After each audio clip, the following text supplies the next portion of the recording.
Hey everybody, this is Terry Riyasat at Foundry, and for today's workflow, we're going to take a look at the depth generator in NukeX to create a depth pass that can be used for grading, masking, softening. In our example here, we're going to add atmosphere to our plate and to our trusty sphere that's all been generated in Nuke. So let's get into it. All right, we're going to take a look at how the node works. We're going to need a camera that has been tracked to our plate. I have one prepared here. We're also going to need a source, which is our plate. So the node has already actually generated depth from our plate. So let's hop over to the depth channel and adjust the gamma and gain so we can see it a bit better. Now let's explore the node. If we have a mask that's occluding objects, we can choose how we want to deal with it. Like let's say we had a moving object. It would be tough for the node to generate the depth. So we would mask it so we only have static objects in our plate. And this is where the depth will be created from. Now for this plate, we don't have any moving objects, so we're not going to need to change this. We'll keep this to none. For our depth output, we can choose to generate depth or distance. Now depth is going to be the distance along the camera's z-axis, and the distance will be the output along the ray of the camera center to a 3D surface point. We want to generate depth, not distance. The surface point will let us create a position pass from our footage, and the surface normal allows us to create a normal pass. Although we don't need this for our shot, we're going to take a look at how to create them a little later on. Now, frame separation is what this node is all about, and this is what's going to define our depth. We can use this to select the offset between the current frame on either side to calculate our depth. So for example, if our frame separation is set to 2, and we're at frame 100, the node is going to look at frame 98, and frame 102 to create the depth from. What it's doing is matching pixels between the frames to create 3D points, and then that's where the depth is generated from. Having a higher frame separation gives a larger baseline for the camera, and it gives a more accurate depth result, but there's a trade-off. It can reduce the quality of the pixel matching and give us incorrect 3D points. So a general guideline would be for fast-moving cameras, have a smaller frame separation, and for slower cameras, use a larger separation. For a shot that has a variation in speed, you would want to be keyframing the separation. Now we can also have the depth generator analyze a sequence and attempt to come up with the best frame separation. So let's go ahead and do that. So something to note as this is working it out, we have to make sure that our camera is tracked for all the frames in our sequence, not just a partial thing, otherwise it's not going to work out. Okay, now that it's done, we have the calculated accuracy. So let's scrub through and you can see that the accuracy is changing throughout our shot. Now what we want here is to get to as close as 1 as possible, and that will be considered accurate.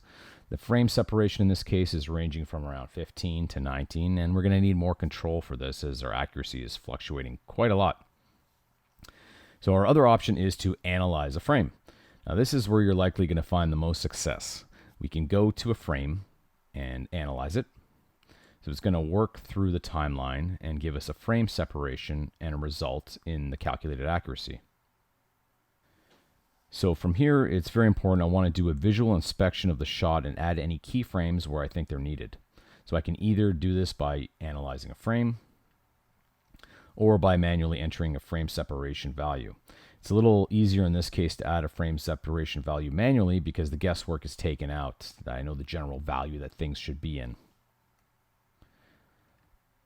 So I'm going to go and do this for a couple of frames here. Now, looking at the pass is only going to help me so much. I want to QC this against a plate. So what I'm going to do is shuffle out the depth. I'm going to then invert it. I'll add a grade node and use this on the mask to grade the plate. Let's choose a color for the plate, and then now we can adjust the grade of the depth. And I want to move throughout the shot and make sure I'm happy with the frame separation. And we can always make adjustments as we go along if we find things are messing up, but this is very important. We want to make sure that we're spending time tweaking the frame separation to something that we're comfortable with and we have a pretty great result with before we get too deep into things. So back to the depth generator, let's take a look at some of the attributes. Under the depth generation section, we have depth detail. The default value is 0.5. So this is using half the resolution of the plate to create detail. A low value will speed up the process and deliver a smoother result, And a higher value will use a larger resolution to create the detail, and it's also going to pick up some very fine detail, but the process is going to be quite heavy. The normal detail is specific for the normal map, which we didn't generate. So let's move on to the next one. And if you think the depth is noisy in flat areas of the image, we can increase the noise value. This will tell the node to ignore noise in our footage when creating the depth. The higher value, the smoother the map, but you can see that things will get blended and we're going to lose detail. If we set it low, it'll concentrate on details and not worry if the map comes out noisy or not. So let's make sure we use this gently. You could also denoise your footage before using the depth generator to help with this. Strength defines how strong the pixel matching will be between frames. Default value is normally okay, but if some edges aren't fitting, like let's say in this trolley area, we can increase the strength to force match the details. Sharpness will help with object boundaries. We can go high to show clearer separation between objects. Smoothness will give a variable softness to the result. It's good to take a look at the edges here and use a balance of the sharpness and the smoothness. Now, this can be important or not so important in some cases. It depends what you're doing with the plate. The depth limit will clip the minimum and maximum values allowed inside of the depth map. So everything outside this range will be clipped and will be gone. You can also mark bad regions to show areas that are unclear or inexact from the calculation, and you can have a visual representation in the viewer. This plate is actually pretty good. Now that we've calculated the depth, we can see how we applied it in the script. So for our shot, we've added a 3D object as well as some atmosphere. So we want to know where to place this sphere in 3D space that's going to work with our depth pass. So we can do this by creating a displace card from the depth generator.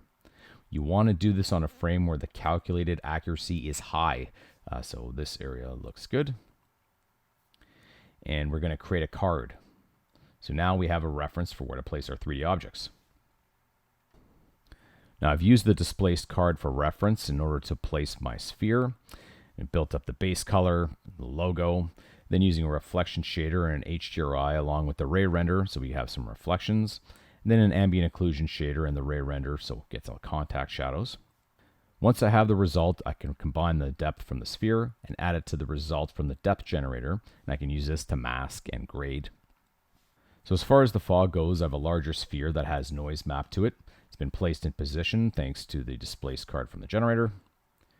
The depth has been shuffled out from the sphere and combined with the output from the depth generator, and we're going to use this to grade the output and be used as a mask as well. So we're masking the noise here. So an additional grade node with some color that's also being used in the depth as a mask. So now we have a result. Okay, now last thing we're going to look at is creating a position and normal pass for our footage we can use for relighting and for texturing or retexturing. So first let's take a look at creating the surface point or position. What we want to do is create a new channel. Let's name it position. And for the channels we want to create, we don't want RGB information. We want 3D, so we want to do X, Y, Z and hit OK. So now like that, we can go ahead and check our position. And now we have a position channel. So same thing for the surface normal. Let's just switch this back. We can go and create a new channel. Let's call this normal. And we also want X, Y, and Z information. Let's go ahead and inspect the channel. And now that we've enabled the normal channel, the normal detail will now give us feedback when we begin to use it.